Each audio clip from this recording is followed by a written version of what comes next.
Hey guys, Richard Phu here from The Ultimate Man and richardphu.com. And today on the Daily Man Fuel, I wanted to talk about outsourcing and how long it actually takes. But not even just outsourcing. Let's think about it for a second. I mean, like, if you're working in a team, if you're like managing a team, if you have a team of people who actually help you do things, whether you're an entrepreneur, business owner, or just a manager, even at university or in school where you have to have people working together, sometimes it's easy. Yeah, and I wanted to talk about this, and this brings me back to a memory of when I was back at my corporate role in KPMG, is that I used to manage teams. And sometimes, obviously when you progress up, your time could be spent better doing more bigger and more important stuff rather than into the nitty-gritty, the small stuff. And so I just had a moment today where we're trying this new process where I'm releasing the podcast episodes, I'm recording them, and then I'm teaching my new virtual assistant, Tony, how to actually edit them in the way that I like them to be edited. And there seems like there's a few bit of miscommunications, and it reminds me of this theory that I remember reading, is that when you outsource, when you get someone else to do something that you used to do, something that takes me like, honestly, the podcast probably takes me about an hour to do, right? If we're going to teach it to someone else, we're going to times it, we're going to multiply it by, I think it's either 5 or 10. I think we'll just say 10 times. Yeah, you got 10 times how long it actually takes someone to go do it. And the reason we multiply it by 10 is the first part is all about the learning curve. It's all about learning how to actually do it and teach it to someone else, and it's them having that learning curve because it's not intuitive to them.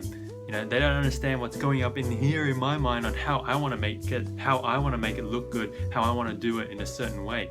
But when we have to spend that time, and that's the really important thing, is that we got to spend that time to actually show them how to do it. Because if we don't, then I could easily just say, screw it, I'll just do it myself. But that's the kind of thought that came into my head today, because my VA accidentally cut out the last third of the podcast, even though I only just wanted her to cut out a small bit of it.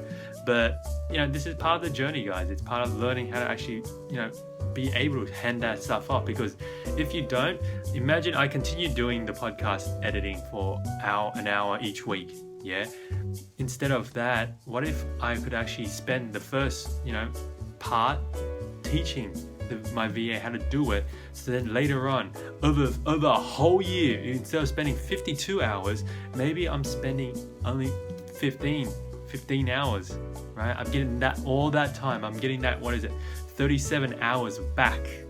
A whole full-time work week back in my life for the whole year that I could be spending doing on other things that are, like, for example, strategy things to grow the business, to grow the podcast. What if I did that? And that's what's so important here, is that so many times we think in the short term, this is me saving time, but in the long term, I'm actually costing myself time. I'm costing myself time because I'm not spending that time to train up someone else to help load off what I have to do so that I can take on bigger things, help do the good stuff so I can start doing the great stuff. And that's what I want to share here with you guys, because back at KPMG, I remember meeting other managers that were like, this person's not so good, I gotta clean up their work. And I'm like, why don't you tell them this is the style that you want it? Why don't you give them the review points back? And they're like, it's too difficult, we don't have enough time, blah, blah, blah.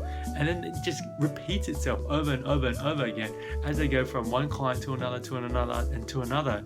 Is the same mistakes keep popping up, the same things have to keep happening. And the manager's doing the work, basically redoing the work, and it just doesn't make sense. It just doesn't make sense. And that's why I want to shoot this one here, is that if you really want to take yourself up, if you really want to get up and move yourself up from just doing the daily grind in your own business, in your own career, in your own life, then you're going to start making sure that you start training others in a way that actually can help you save time. You need to not think about the investment of time, but the return on time in the long run for training someone up to help them do that. And of course, they will leave. Eventually they will leave. But then that's where you have the training materials up, so then that they can pass that over to someone else who's ready to do it and do it in a more efficient way. And then each time you do that, it gets more efficient. So that's what I want to share here with you today, guys.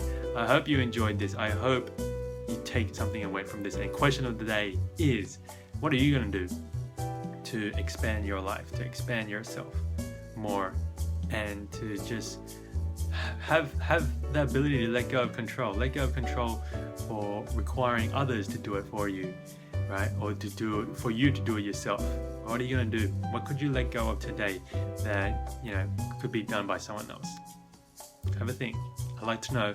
Remember to comment, share, like this, do whatever you need to get this out there and share it with whoever else needs to hear this message. So we're going to go out there, go live with love, guys, and go smash it. And I'll see you in the next one.